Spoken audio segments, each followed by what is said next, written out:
suaminya hilang misalnya Bu ya, nggak ketemu-temu, kapan batasannya dia itu boleh menikah?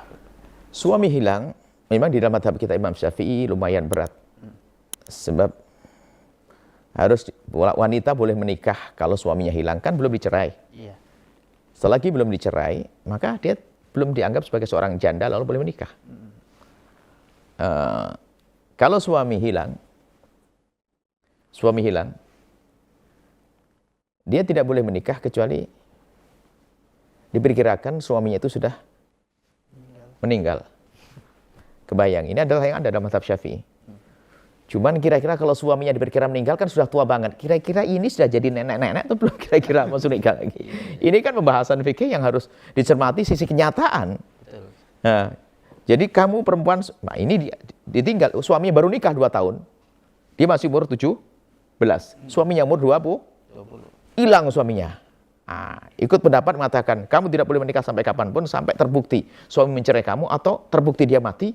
Kalau tidak ada terbukti mati atau dia mencerai kamu, maka diperkirakan dia sudah mati. Usia 60 sampai 70. Dianya juga 60, nenek-nenek sudah. Ini juga pembahasan di dalam fikih yang harus dicermati. Ternyata setelah bahas lacak-lacak pemahaman dan nanti ikut campurnya mahkamah itu penting sekali. Selagi mahkamah sudah termasuk di dalam madhab selain madhab kita, madhab Syafi'i seperti itu.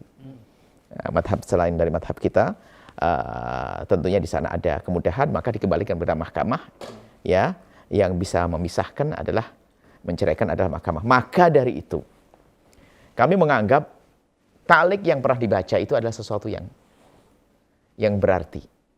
Karena ta'liq yang dibaca itu membantu jika terjadi kayak gini nih. Kalau suamiku tidak begini-begini, maka aku ini, itu salah. Nah, ini membantu. Makanya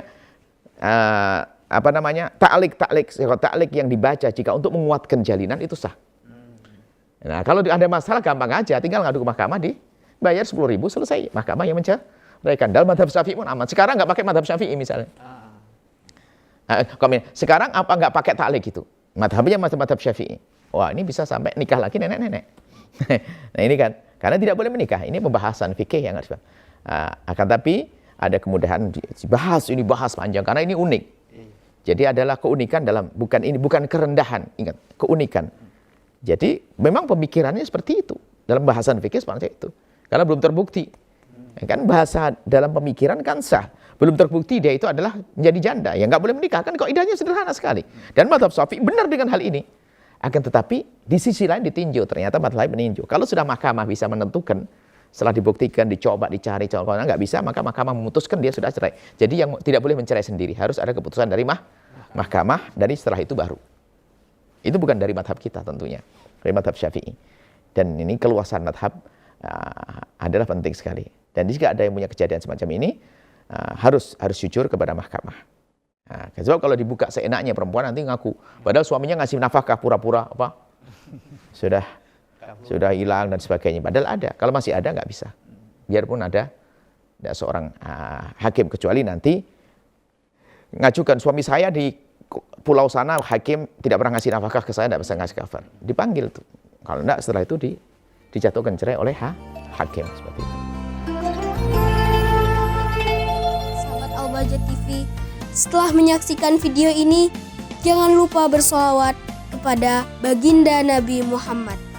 Shollu ala Nabi Muhammad. Allahumma sholli alaihi wa ala alihi wa sahbihi.